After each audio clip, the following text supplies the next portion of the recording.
सोचें, अगर एक बर्फानी तूफान ना आता तो आज यूरोप शायद वैसा ना होता जैसा हम जानते हैं। एक शहर, दो अजीम जंगें और एक ऐसा फैसला जिसने पूरी दुनिया का नक्शा बदल दिया। ये है वियना की कहानी, सुर्ख सेब की जंग। ये वो वक्त था जब सल्तनत उस्मानिया दुनिया की सबसे ताकतवर कुव्वत बन चुकी थी और उसकी नजर थी एक शहर पर, वियना। वियना सिर्फ एक शहर नहीं था, ये था यूरोप का दरवाजा। जो उसे जीत लेता वो यूरोप का मुस्तकबिल लिखता। यूरोप की तारीख में 2 मर्तबा ऐसा हुआ कि पूरे बरे-आज़म की तकदीर का फैसला एक ही शहर के दरवाजों पर हुआ। आज हम इसी जद्दोजहद की कहानी सुनाएंगे जो 150 साल तक जारी रही और जिसका मरकज था शहर वियना। एक ऐसा इनाम जो यूरोप के मुस्तकबिल का ताय्युन करने वाला था। फैलती हुई सल्तनत उस्मानिया की नज़र में वियना कोई आम शहर नहीं था, बल्कि ये सुर्ख सेब था, यानी आखिरी और सबसे बड़ा इनाम और बाकी यूरोप में दाखिले का दरवाज़ा।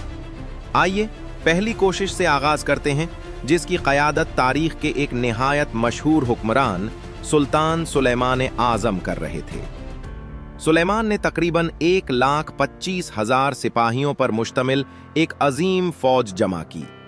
उस ज़माने के लिहाज से ये एक नाकाबिल शिकस्त फ़ौज थी, जो 1529 में हंगरी को रोंदती हुई सीधा हब्सबुर्ग सल्तनत की दहलीज तक जा पहुंची।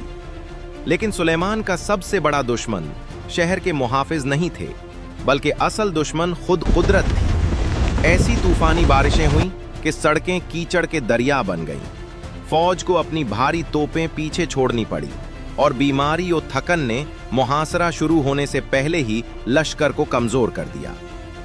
इतनी बड़ी फौज के मुकाबले में वियना के महज 17,000 मुहाफिजों ने गैर मामूली ज़हानत का मुजाहिरा किया। उन्होंने एक दिलचस्प तदबीर इख्तियार की। तहखानों में पानी से भरी बाल्टियां रख दी ताकि अगर उस्मानी फौज सुरंग खोदे तो पानी की लहरों से फौरन अंदाजा हो जाए। कई हफ्ते गुजर गए, हमले नाकाम होते रहे और उस्मानी फौज का हौसला पस्त होने लगा।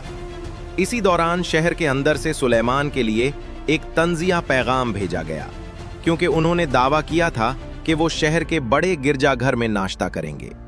फिर जब लगने लगा कि कामयाबी मुमकिन नहीं, तो आसमान से ऐसी मदद आई जिसकी किसी को तवक्को न थी।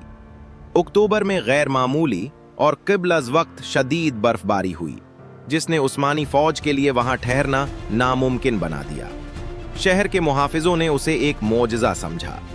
यूं सुलेमान की मुहिम यहीं खत्म हो गई और सुर्ख सेब उनके हाथ ना आ सका।